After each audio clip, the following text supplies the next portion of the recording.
Hi hello welcome to Telugu నేను మీ anchor Sarath. ఇవాళ మనతో పాటు లైఫ్ మూవీ టీమ్ ఉన్నారు. వాళ్ళతో ఒక స్మాల్ చిట్ చాట్ చేద్దాం.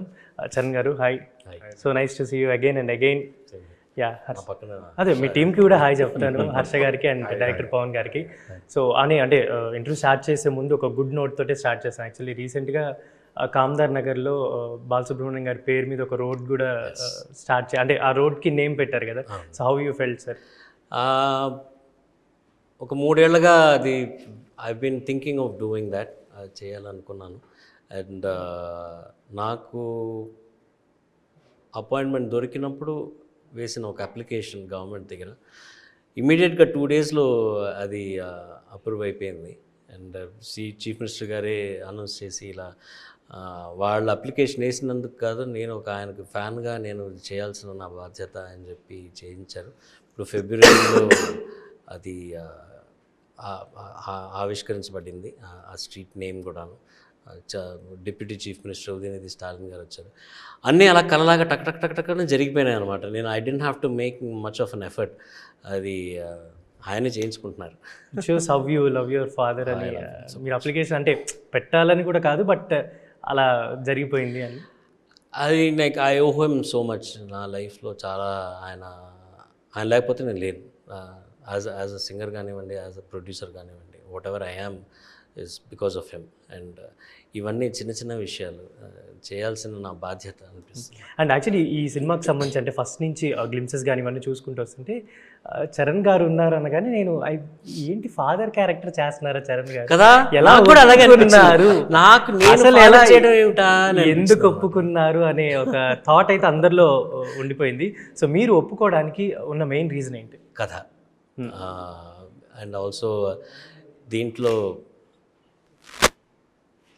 చాలా వరకును నాన్న ఎలా ఆయన జీవితాన్ని గడిపారు, ఎలా ఒక ఆదర్శంగా ఉన్నారు అందరికీ అన్నది నాకు అనిపించింది. ఈ సినిమాలో ఇట్ షోస్ దట్. నేను చెప్పకుండా నాన్నగారు ఎలా ఉండేవారో అన్నది ఈ కథలో ఉన్నది.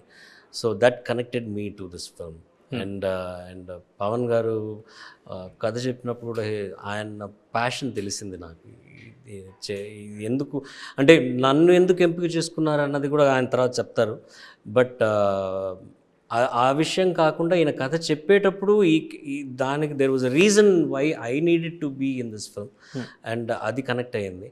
అండ్ ఒక కొత్త యాక్టర్కి మనం ఫాదర్గా ఈ సినిమాలో చేయబోతున్నాం అన్నది was the most convincing point. ఒక ఎస్టాబ్లిష్డ్ హీరో అన్నాక వాళ్ళకి ఫాదర్గా అంటే నేను ఒప్పుకొని ఉండేవాడినేమో కాదు, maybe I'm not sure. But ఒక డెబ్యూటాంట్ తన సినిమాలో ఒక ఫాదర్గా చేయడం అన్నది దట్ ఐ లైక్డ్. ఎందుకంటే అందరం ఫ్రెష్గా ఉన్నాము అండ్ అది ఇంకా ఆడియన్స్ కనెక్ట్ అవుతుందని అనిపించింది. సో ఇప్పుడు కనెక్ట్ అయిన తర్వాత నెక్స్ట్ మళ్ళీ మీకు ఫాదర్ రోల్స్ వస్తే చేస్తారా? చేయను, హర్షకి మాత్రమే ఫాదర్. హర్ష నెక్స్ట్ మూవీలో చేస్తారైతే? అది కూడా తనకి బ్రదర్గా చేద్దాం అనుకుంటున్నాను, తమ్ముడిగా. యా. అండ్ ఇంకోటి అంటే చాలా మంది కొన్ని ఎప్పటి నుంచో ఉన్న ఒక డౌట్, అంటే బాలు గారు ఉన్నప్పుడు కూడా చాలా ఒక డిస్కషన్ స్టేజెస్ మీద వీటి మీద కూడా జరిగిన డిస్కషనే, ఎందుకు మీరు హెయిర్ డై వేసుకోరు అనేది ఒక అది universal question actually. So any reason for that or else?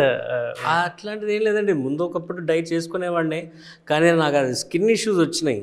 Okay. దాని తర్వాత అది అలాగే వదిలేశాను. నాకు కూడా పిల్లలు పెద్దవాళ్ళు అవుతున్నారు, ఇంకా మనం డై చేసుకోవడం ఏమిటా అనిపించింది నాకు. అండ్ ఇది ఒక ట్రెండ్ అయిపోయింది. నన్ను చూసి అజిత్ గారు కూడా ఇంకా డై మానేశారు. తను కూడాను చరణ్ ఇంత హ్యాండ్సమ్గా ఉన్నట్టు నేను కూడా డై మానేస్తాను, నేను కూడా ఇంకా మీద డై చేసుకున్నా. మీ వల్ల అంతే, 100%. So you are enjoying your look? Ya. This is an amazing look. Ya sir, ముందుగా డైరెక్టర్ గారికి అంటే మేము ఎలా చెప్పాలి, కంగ్రాచులేషన్స్ చెప్పాలి. అండ్ ఇంకొకటి ఏంటంటే చరణ్ గారిని అభిమానించే ప్రతి ఒక్కరికి కూడా అంటే ఆయనలో ఇంకొక కొత్త కోణం మీరు ఆవిష్కరించబోతున్నారు కాబట్టి, అంటే 25 years బ్యాక్ ఎప్పుడో ఒకసారి యాక్ట్ చేశారు అప్పుడు ఒక ఫిల్మ్లో కూడా, అండ్ ఇప్పుడు తెలుగు తెరకి మళ్ళీ తీసుకొస్తే ఆయన ఫాదర్ రోల్లో తీసుకురావడం అనేది అంటే మీకు వచ్చిన ఐడియాకి మేము అందరం థ్యాంక్స్ చెప్పుకోవాల్సింది. సో ఎలా జరిగింది సార్ మూవీ వర్క్ అంతా ఇదంతా? ఫస్ట్ ప్రొడ్యూసర్కి ఒక నేరేషన్ ఇచ్చాను, ఒక తండ్రి కొడుకుల అనుబంధంతో సినిమా అని చెప్పి. హర్షాని డెబ్యూగా లాంచ్ చేద్దాం అనుకున్నారు. అప్పటికి వాళ్ళకు 10-15 స్టోరీస్ విన్నారు, వాళ్ళు ఏది కనెక్ట్ అవ్వలేదు. అట్లాంటి టైంలో నాకు ఒక కాల్ వచ్చింది, కథ చెప్తావా అని అడిగారు. అప్పటికి నేను ఒక తండ్రి కొడుకుల మీద ఒక మంచి ఎమోషన్ డ్రామా రాసుకున్నాను.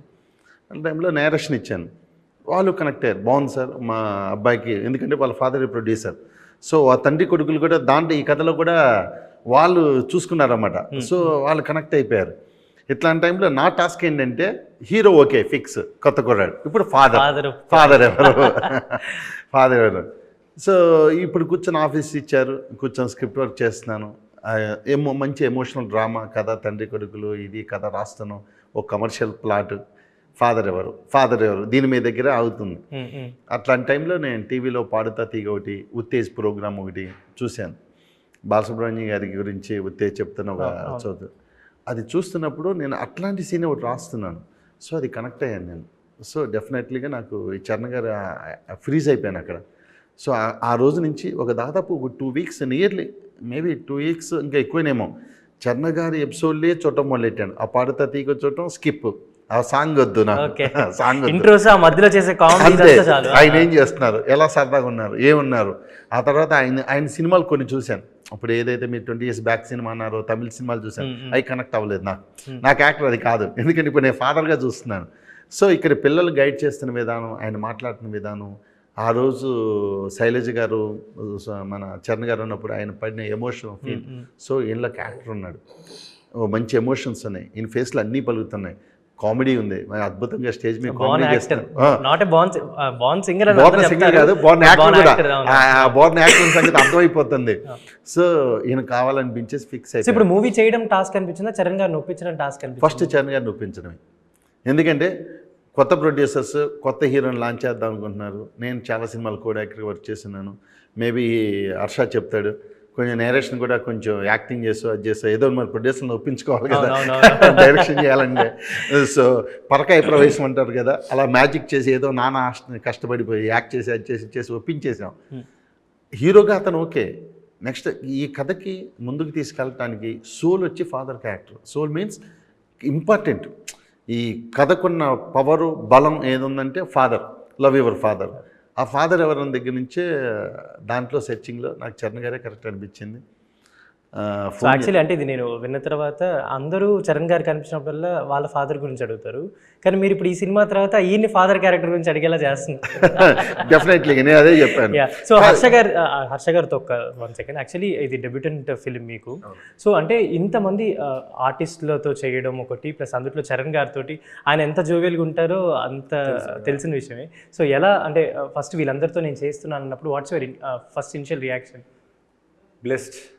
నేను బ్లెస్డ్ అని అనుకున్నాను, లక్కీ.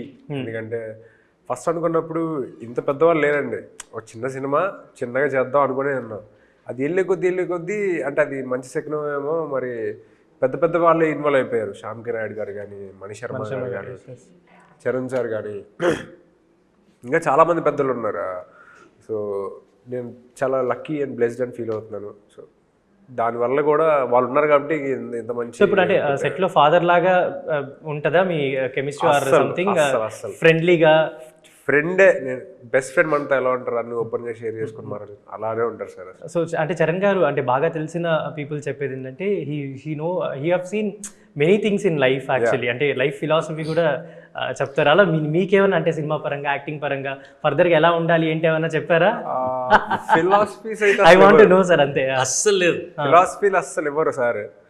ఒక్కటే అంటే స్టార్టింగ్ అంటే డెబ్యూటెంట్ కాబట్టి, సో ఏమన్నా అంటే జస్ట్ చిన్న ఏమన్నా టిప్స్ ఇచ్చేవాళ్ళు. అంటే ఇలా ఉంటే బాగుంటుంది, ఇలా ఉంటే బాగుంటుంది, అంతకుమించి అది నేను కూడా అడిగేవాడిని, సార్ ఏమైనా ఉంటే చెప్పండి. ఎందుకంటే ఈ డిస్కస్ చేయకపోతే కూడా కొన్ని సీన్స్ వర్క్ అవ్వు, డిస్కస్ చేయాలి మన కో యాక్టర్తో.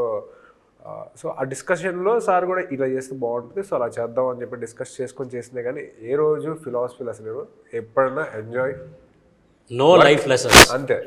Enjoy every moment, enjoy. And more over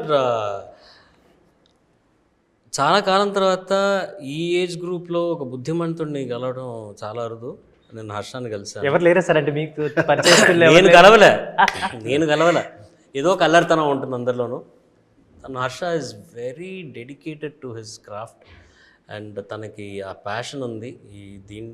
ఈ ఇండస్ట్రీలో సాధించాలి అన్న ఒక తపన తనలో ఫస్ట్ సినిమా నుంచే ఉన్నది. అండ్ నేను ఎలాగైనా తన్ని డిస్ట్రాక్ట్ చేయడానికి ట్రై చేసినా కూడా అంటే గ్యాప్ దొరికినప్పుడు నేను ప్రవీణ్ అలా ప్యాక్ ఆడుకుంటూ అలా కూర్చుంటూ ఉంటాం అన్నమాట. అప్పుడు హర్ష బిట్వీన్ షాట్స్ వచ్చి ఏం చేస్తున్నారని చూస్తుంటే ప్యాక్ ఆడుతున్నాం, దా వచ్చి కూర్చోరా ఒక హ్యాండ్ ఎంత, నాకు తెలియదు సార్, నేను నేర్పిస్తా సార్, వద్దు సార్ డిస్ట్రాక్షన్ వద్దు సార్ అంటుంటాడు అనమాట. సో అట్లాంటివి చాలా విషయాలు తను he's very goal oriented. And ఈ ఇండస్ట్రీలో ఒక పేరు తను సంపాదించాలన్న ఒక ప్యాషన్ తనలో, it's very visible and I appreciate that in him. Sir real లైఫ్లో ఎస్పీబీ గారు ఎలాంటి ఫాదర్ అనేది అందరికీ తెలుసు, మిమ్మల్ని చూసినప్పుడు ఎలాంటి ఫాదరు? నేను ఎలా చెప్పగలను, మీరే చెప్పాలి. అండ్ మీరు ఎలాంటి ఫాదర్ సార్, అంటే మీకు ఎలా ఉండాలని అనిపిస్తుంది చెప్తారా? Unfortunately my kids are with their mother, divorcee, and పిల్లలు అమెరికాలో ఉంటారు. కానీ నేను ఎవ్రీ ఇయర్ నేను వెళ్తాను వాళ్ళతో స్పెండ్ టైం. అది చాలా ఒక ఫార్మల్ రిలేషన్షిప్గా ఉంటుంది అంత, ఎందుకంటే ఒక 1 year గ్యాప్ ఉంటుంది అనమాట. ఎప్పుడు మేము కలుసుకునేటప్పుడు వాళ్ళ బర్త్డేకి ఎప్పుడు వెళ్తూ ఉంటాను, లేకపోతే వాళ్ళ గ్రాడ్యుయేషన్, వాళ్ళ లైఫ్లో ఎనీ ఇంపార్టెంట్ ఒక స్టేజ్ అన్నప్పుడు I'm there, I try to be there. దాన్ని కంపేర్ చేస్తే నాన్నగారు వాజ్ ఆల్వేస్ దేర్.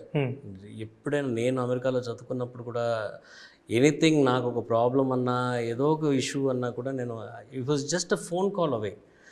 ఒక ఫోన్ చేస్తే ఆయన ఉండేవారు అనమాట. అండ్ దాంతో మనకు ఆ 1 monthకి రిప్లేస్ అయిపోతుంది మన ఎనర్జీ అంతా మొత్తానికి. He was like that. And ఆయనకి టైం లేకపోయినా కూడా, సింగింగ్లో అంత బిజీగా ఉన్నప్పుడు కూడాను, మాకు లేనప్పుడు మాకు ఎప్పుడూ ఆ లోటు అనిపించలేదు. అమ్మ took good care of us. And నాన్నగారు మాకు కావాల్సిందంతా ప్రొవైడ్ చేశారు. మనకి ఇది లేదే, అది లేదే, అట్లాంటిది ఏమీ అనిపించలేదు అనమాట. సో హీ వాజ్ ఆల్వేస్, ఫిజికల్గా లేకపోయినా ఆయన ధ్యాస ఎప్పుడు ఫ్యామిలీ మీద, నా మీద కానీ, పల్లవి మీద కానీ ఇట్లాగే ఉండేది ఎప్పుడూ. So he was always there. నేను ఇప్పుడు టోటల్గా డీవియేట్ అయిపోయాను నాన్నగారి గురించి మాట్లాడుతూ. అసలు మీ క్వశ్చన్ ఏంటో మర్చిపోయినాను. బట్ ఎలాంటి ఫాదర్ నేను I wish I was like that. I was like that. But yeah, I'm very friendly. ఎప్పుడు పిల్లల్ని ఎప్పుడు మందలించలేదు. ఇప్పుడు నేను యూఎస్కి వెళ్ళినప్పుడు కూడా వాళ్ళ జీవితాల్లో ఇప్పుడు బాయ్ ఫ్రెండ్ ఎవరైనా ఉన్నారా, ఏంటి జరుగుతున్నది, వాళ్ళ కెరీర్, వాళ్ళ ప్రొఫెషను, నేను ఎంత వాళ్ళని అల్లరి చేయాలని ఇటు పక్కకి డీవియేట్ చేసినా కూడా దేర్ ఆల్, అందరూ మంచి వాళ్ళు అయిపోతున్నారు ఈ జనరేషన్లో. పిల్లలందరూ మా జనరేషన్లో లాగా కాకుండా అందరూ చాలా గోల్ ఓరియంటెడ్గా అచీవ్ చేయాలి లైఫ్లో అన్నట్టుగానే ఉన్నారు, which is a good thing. It might be boring also occasionally. కొంచెం అల్లరి చేయాలి పిల్లలు అన్నప్పుడు. డెఫినెట్లీ సార్, మీరు చెప్పారు కాబట్టి ఇప్పుడు అందరూ అల్లరి చేయడం మళ్ళీ స్టార్ట్ చేస్తారు. సో మీరు అంటే జనరల్లీ అంటే ఇప్పుడు acting okay, singing okay, production okay, direction okay, అది కాకుండా చరణ్ గారు అంటే ఇంకేమైనా చేద్దాం అనుకుంటున్నారా లైఫ్? నిద్రపోతాను, టైం దొరికితే నిద్రపోవాలనిపిస్తుంది నాకు. That's the most important thing for me right now. చాలా ట్రావెలింగ్, చాలా వర్క్ ఎక్కువైంది నాన్నగారి ఆశీర్వాదం వల్ల. బట్ ఇప్పుడు నాకు చాలా ఎదురు చూసేది ఏంటంటే, ఇంటర్వ్యూలు ఉన్నాయి, అయిపోయినాయా, ఓకే వెళ్ళి పడుకుందాం కాసేపు అన్నట్టుగా అనిపిస్తుంటుంది అనమాట.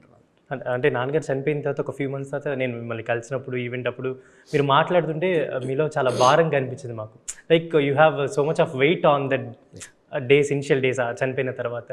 హౌ యూ ఓవర్కమ్, ఇప్పుడు ఎలా ఉంది సిచ్యువేషన్? అని మీ ఒక యాక్సెప్టెన్స్, ఓకే ఇప్పుడు ఆ రెస్పాన్సిబిలిటీని అర్థం చేసుకొని ఒప్పుకున్నాను ఇప్పుడు ఆ విషయం. సరే ఇప్పుడు I have to lead the way. నేను ఇంకా నాన్నగారిని తలుచుకొని నేను బాధపడిపోతుంటే he would not like it. ఆయన వెనకాల తన్ని ముందు లేచి పని చూడు అనే రకం ఆయన. సో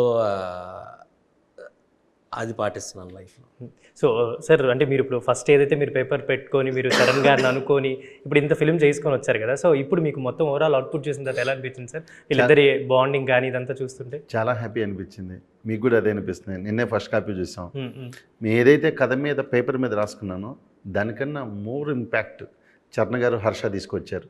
ఎందుకంటే హర్ష మీకు కొత్త హీరోలాగా అనిపించడు, చరణ్ గారు అనిపించరు. వీళ్ళు ఎన్నో సినిమాలు చేసిన ఫీలింగే కలుగుతుంది నాకు. అది నేను అందుకే ఫస్ట్ అడిగాను, ఆయన చాలా యంగ్ కదా, ఎందుకు ఫాదర్ క్యారెక్టర్ అనేది నాకు.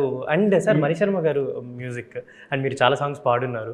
జనరల్లీ ఒక ఆర్టిస్ట్గా, ఒక సింగర్గా చూసుకుంటే కొంచెం ఆశ ఉంటుంది, నేను పాడాలి అనేది ఉంటుంది డెఫినెట్లీ. సో మీరు ఎందుకు ఈ సినిమాలో పాడలేదు, ఆర్ఎల్స్ మీరు ఎందుకు అంత ఇంట్రెస్ట్ చూపించలేదు ఇప్పుడు ఈ సినిమా పరంగా? మిగతా సింగర్స్కి అవకాశం ఇద్దామని నేను పాడుకున్నాను.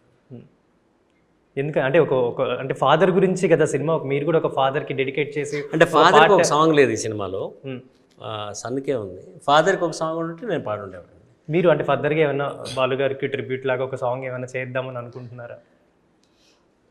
ఇప్పటికైతే కాన్సన్ట్రేషన్ మొత్తం లైఫ్ మీదే ఉంది, లవ్ యువర్ ఫాదర్ మీద ఉంది. దాని తర్వాత ఏమైనా అట్లాంటిది ఏమైనా వస్తే. సో నేను ఇందాక మీరు ఎలాంటి ఫాదర్ అని అడిగాను కదా, ఇప్పుడు మీరు ఎలాంటి సన్ అంటే ఏం చెప్తారు సార్? అది సమాజం చెప్పాలి, మా అమ్మ చెప్పాలి. నేను చెప్పడానికి లేదు. చేయాల్సిన అల్లారంతా చేశాను, దాన్ని ఓర్పుతో సహనంతో మా పెద్దవాళ్ళు భరించారు. ఇప్పుడు ఆ అల్లరి లేదనుకుంటాను. మేబీ ఐఎమ్ లిటిల్ రెస్పాన్సిబుల్ అనిపిస్తున్నది, కానీ నాలో కూడా ఇంకా కొంచెం అల్లరి ఉన్నది. I'm only 16 at heart, 25 physically. ఆ అల్లరి చాలా వరకు ఉన్నది నాలో.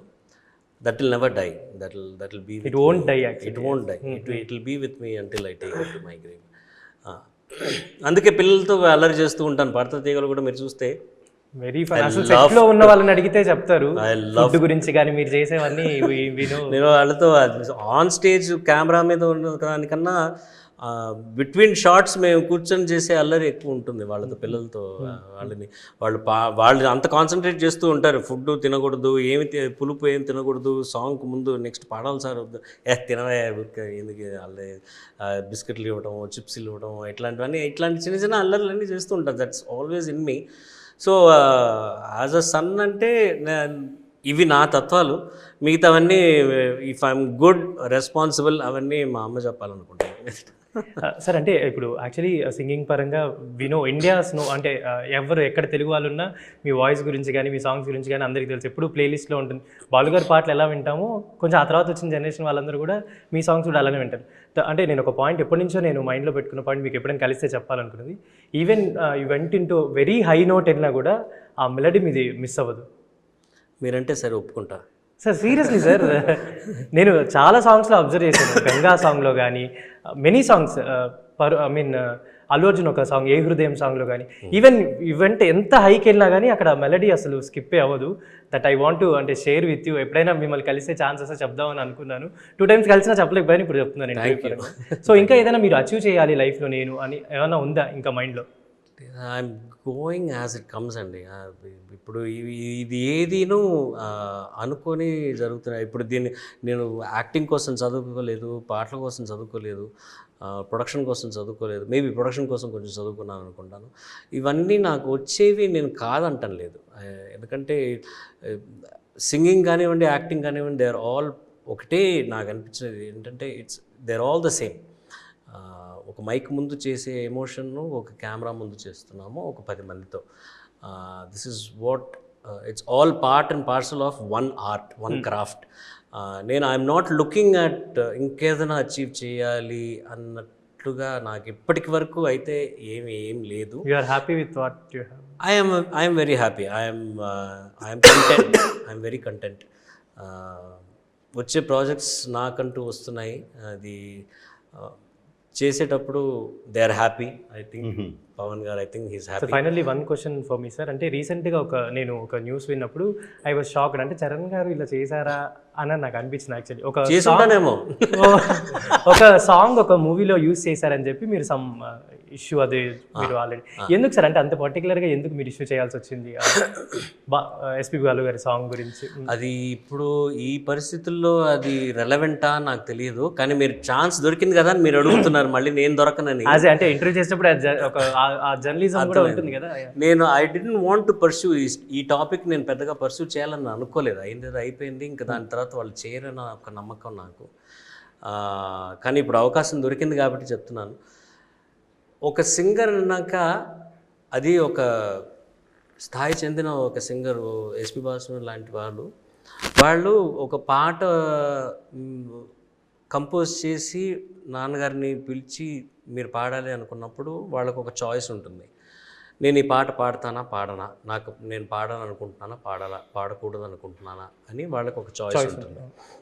ఈ ఏఐ వల్ల ఆ చాయిస్ లేకుండా పోతున్నది. ఇప్పుడు ఎవరైనా మ్యూజిక్ డైరెక్టర్ అవ్వచ్చు అన్న పరిస్థితుల్లో ఎవరైనా ఎస్పీ బాలసుబ్రహ్మణ్యం గొంతు వాడుకోవచ్చు అంటే అది ఎలా కుదురుతుందండి? నేను అంటున్నానని కాదు, ఇది నేను నాన్నగారి కొడుకుగా నేను మాట్లాడలేదు. బట్ ఎనీ సింగర్, ఇప్పుడు ఒక హరిహరన్ దగ్గర ఒక సాంగ్ కంపోజ్ చేయాలన్నా మనకు ఒక స్తోమత ఉండాలి, మనకు ఒక కెపాసిటీ ఉండి హరిహరన్కి ఛాలెంజింగ్గా ఒక సాంగ్ ఇస్తున్నా దానికి హరిహరన్ గారు పాడాలి అంటే దానికి ఆ లెవెల్లో ఆ కంపోజిషన్ ఉండాలి. I cannot compose a song and say you know what Hari sir come and Singh this song. ఆయన అడుగుతారు ఎట్లాంటి పాట నాకు వినిపించు ఒకసారి అంటారు అనమాట. అది విన్న తర్వాత లేదు నాన్న నాకు ఇంట్రెస్ట్ లేదని చెప్పాలి. ఆ అవకాశం ఆ సింగర్కి ఉన్నది. ఇప్పుడు ఏఐతో ఏమవుతుందంటే ఎవరైనా మ్యూజిక్ డైరెక్టర్ అవ్వచ్చు, ఎవరైనా ఏ వాయిస్ అయినా వాడుకోవచ్చు అన్నప్పుడు ఇంకా ఇండస్ట్రీలో ఇప్పుడు ఈ పాడుతుంది కానివ్వండి, ఇంకేదో ప్రోగ్రామ్ కానివ్వండి, ఏ ప్రోగ్రామ్ కానివ్వండి, మా passion is to create singers. వాళ్ళని ఇండస్ట్రీలో, మీరు కూడా ఒక సింగరే, మీరు ఇండస్ట్రీలో ఉన్నారు, మీకు ఆ అవకాశం ఇవ్వచ్చుగా. ఇప్పుడు దానివల్ల ఇప్పుడు ఎస్పీ బాలసుబ్రహ్మణ్యం గొంతు వాడిన దానివల్ల ఇంకొక 10 టికెట్లు ఎక్స్ట్రా ఏమైనా అమ్ముడుపోయినాయి ఆ సినిమాకి. ఆ సినిమా గురించి ఎవరైనా మళ్ళీ ఇంకా ఎక్స్ట్రాగా ఏమైనా మాట్లాడుకుంటున్నారు, లేకపోతే ఆ పాట గురించి ఏమైనా ఎక్స్ట్రాగా మాట్లాడుకుంటున్నారు. Keeping all of this aside, and it is also an ethical issue. నాన్నగారు ఉన్నప్పుడు ఆయన దగ్గర పిలిపించుకొని ఆ పాట పాడించుకొని ఉండాల్సి. ఆయన పాడని పాటలు లేవు, ఇన్నేళ్లుగా ఆయన పాడారు, and he's resting right now. Let him be. And ఇష్టం వచ్చినట్టు పాటలు కంపోజ్ చేసేసి ఈ పాట అట్లా అల్లా టప్పాగా చేశారన్నది నేను అంటం లేదు. ఐఎమ్ నాట్ ఎవరిని డిస్రిగార్డ్ చేయట్లేదు నేను. అట్లాంటి అవకాశాలు అవసరం లేదు, ఎస్పీ బాలసుబ్రహ్మణ్యం వాయిస్ యూజ్ చేయాల్సిన అవసరం లేదని అనిపించింది నాకు. జస్ట్ అంటే అప్పుడు వచ్చిన ఆ సినారియో అంతా నేను జస్ట్ మిమ్మల్ని అడుగుదామని అడిగాను. అదే నాకు ఎక్స్ప్లెయిన్ చేయడానికి అవకాశం దొరకలేదు ఎప్పుడూను, నన్ను ఎవరు అడగలేదు. అడిగినందుకు thanks, and I hope there is some clarity. Yeah definitely sir. And April 4th మేము కూడా, అంటే యాజ్ నాకు కూడా ఫాదర్ లేరు, ఎలా మీ ఎమోషన్ పండిందో స్క్రీన్ మీద చూద్దామని నేను కూడా ఈగర్లీ వెయిట్ చేస్తున్నారు. And definitely love your father. Telugu audience అందరూ దీనికి ఒక మంచి అప్రిషియేషన్ ఇస్తారు, అండ్ వీళ్ళకి ఒక మంచి మెసేజ్ ఇస్తారని అనుకుంటున్నాను. Thank you sir, thank you so much for joining with us. Thank you.